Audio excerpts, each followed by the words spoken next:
Thank you very much for the kind invitation. I'm very grateful to be here today in Tokyo. I want to thank Dr. Kami and his colleagues, Dr. Osaki and Dr. Tanamoto, for the kind invitation. My name is Tom Fahy. I'm a professor of family medicine and epidemiology in RCSI University in Dublin, in Ireland. My talk is going to be reasonably brief.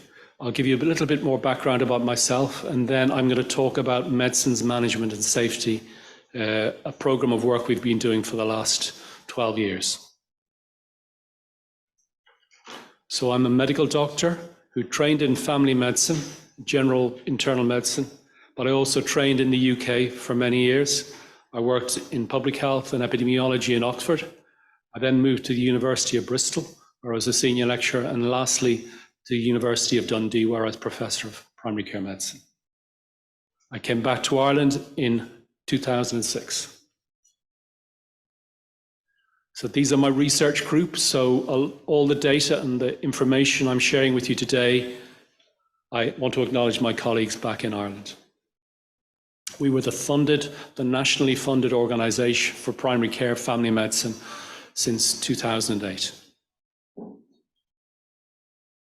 So to start, this is a cartoon, a political cartoon from the 18th century in Britain. And the patient is Britannia, who is very unwell with her and on the left-hand side, death is stalking her. And the reason that is because there are 3 doctors disagreeing over what type of medicine to give her. So this emphasizes that medicines and the safe use of medicines has been a problem or an issue for doctors for many years. I want to talk about the first piece of work we did at the start of our research 10 years ago, about indicators for potentially inappropriate drugs. So these are drugs where the potential harm exceeds the benefit for patients. And we wanted to look at our elderly population to see if there was issues around these drugs and the treatment burden, the number of drugs they receive. We published this paper several years ago in the BMJ Open. So in 97, 2002, 2007, and 2012, the treatment burden, the number of drugs people over 60 were taking increased substantially. So you can see at the end of that period, 2012, 20% of people were taking 10 or more medicines. And 60% over 65 were taking 5 or more medicines. Does this matter? It does. It does because we found that potentially inappropriate prescribing is the main driver of potentially inappropriate prescribing is the number of drugs you take, polypharmacy.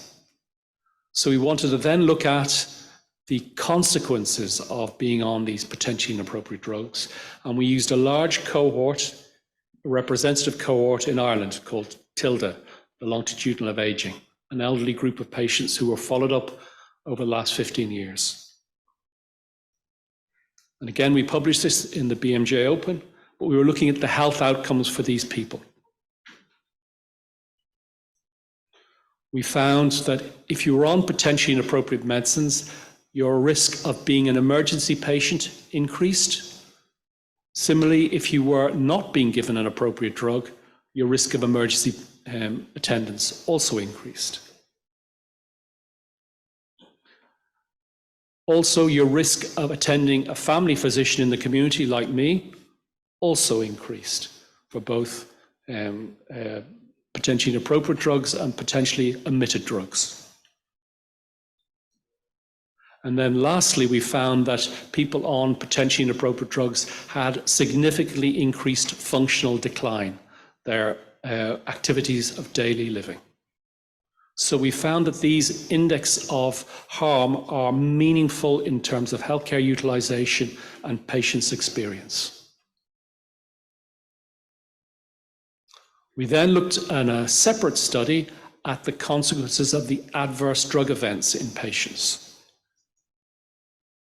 And again, we published this more recently in the British Journal of General Practice. This was a 6-year prospective cohort study, a different cohort state of patients, older patients over 70. So they're now, most of them are in their early 80s. And we follow them up in 15 practices in the Greater Dublin area, the capital city of Ireland, where I practice myself. We looked at drugs such as, and defined them as having mild side effects, so calcium channel blockers for angina or hypertension, where you get ankle swelling. Dry mouth with oxybutynin, a treatment for irritable bladder. Dizziness with a loop diuretic that is used for heart failure. So they cause mild side effects. Moderate side effects were with a drug called escitalopram, a SSRI drug for depression, anxiety, that causes a low sodium, which can have lots of metabolic consequences.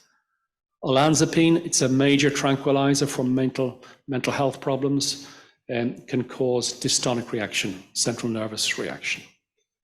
And then warfarin, thinning of blood, it can cause significant problems of bleeding if the dose is too high. These were moderate side effects. Major side effects were defined as life-threatening consequences of medicines. So after 6 years follow-up, we found by the time we finished the cohort study, just under 600 patients survived from 900. Several had dropped out, but quite a few had died because of their age. So a significant number of these people, nearly 1/3, suffered an adverse drug event over that 6-year period. Most of these, nearly 90%, were mild, but 11% had a significant side effect from their medicine that required emergency hospitalization. And as I said, nobody suffered an immediate severe side effect. This is a relatively small sample, and we hope to reproduce it in a much larger sample over the next year. What drove adverse drug events or drug reactions? Again, polypharmacy, significantly associated. Perhaps female gender, but we think that might be still confounded by the fact that women live longer than men, and that's a factor that we couldn't fully control for. So we know that potentially inappropriate drugs increase hospitalization, increase or diminish quality of life, but we also know they cause significant adverse drug events. We then wanted to explore 2 groups of drugs that are particular problems in our country. Opioid prescribing. You may be familiar, in North America, there is an epidemic of opioid-related deaths from these drugs. In Europe, it is not such a significant problem, but we were still interested to know whether the size of our problem. We published this paper quite recently. We did 2 cross-sectional studies looking at data from 2000 and 2015, 2 quite wide time points, and looking to see whether the burden of opiate prescribing, both in terms of long-acting and strong opioids, was increased over that period of time. And we were also interested in looking at the factors that are associated with any increase. The kind of strong opioids I'm talking about are morphine, but more recent drugs such as buprenorphine. We use it as patches in patients, tapentadol for peripheral vascular disease, or tramadol. So these are relatively new drugs in our country, relatively new. What did we find? Well, between 2000 and 2015, there was a significant increase in the number of opioids during that time period. More concerningly, gabapentinoids, pregabalin and gabapentin, became quite a commonly prescribed drug. And very often these are co-prescribed, so these drugs are prescribed in combination. We also found that strong opioids like morphine, tramadol, etc., significantly increased during that time as well. Again, going up from 4% to over 30, nearly 14%. So strong opioids now compose nearly half of the drugs prescribed, the opioid drugs prescribed in Ireland. What drives opioid prescribing? Again, being already on an opioid drug is the biggest problem. So there is treatment escalation in this group of patients. We are now going to explore in the future issues around hospital-initiated opioids versus community-based opioids and the influence of industry in relation to this type of prescribing, because it's been well described in other jurisdictions, particularly in America. Second class of drugs we were interested was around alcohol interacting drugs. We published this paper a few years ago. Why were we interested in alcohol interacting drugs? Well, for two reasons. First of all, they are commonly prescribed class of drugs in Ireland, but we were also interested in the consequences on patients. So if you're taking an alcohol interacting drug and you drink too much alcohol, what are the risks for you in terms of particularly whether you fall, fracture your hip? So we developed an indicator set of drugs called POSAMINO. It's an acronym for the drugs. And we looked at these in the TILDA cohort over a 4-year period. First of all, we found in the elderly Irish population, these are people over 70, a significant number, 20% of people have problem drinking. They're drinking alcohol to excess every day. So this group of patients I've already described to you that 60% of these people are taking at least 5, if not, and 20% are taking 10 or more drugs. So there's bound to be an interaction between the drugs they take and the alcohol they consume. And we found, first of all, over a 4-year period that falls in this elderly group were very common. Over 40% of people had a fall in that period, and nearly 20% had an injurious fall that required hospital admission. So it's a significant burden on their health. We then found, when we looked at the drug interacting, the alcohol interacting drugs, that it was the central nervous system drugs that were the real culprits for harm in terms of interaction with alcohol. So significantly increased. Common drugs like that would be benzodiazepine prescriptions that elderly people take in addition to drinking too much alcohol. So lastly, I want to just describe a brief study where we did a randomized trial with pharmacy colleagues to try and improve prescribing. We weren't just looking at describing these issues, we wanted to improve it. We published this study, this randomized trial about 5 years ago in high impact American journal. We developed an intervention where there was academic detailing with a pharmacist who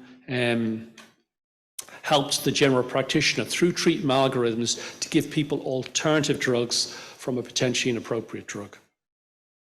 What did we find?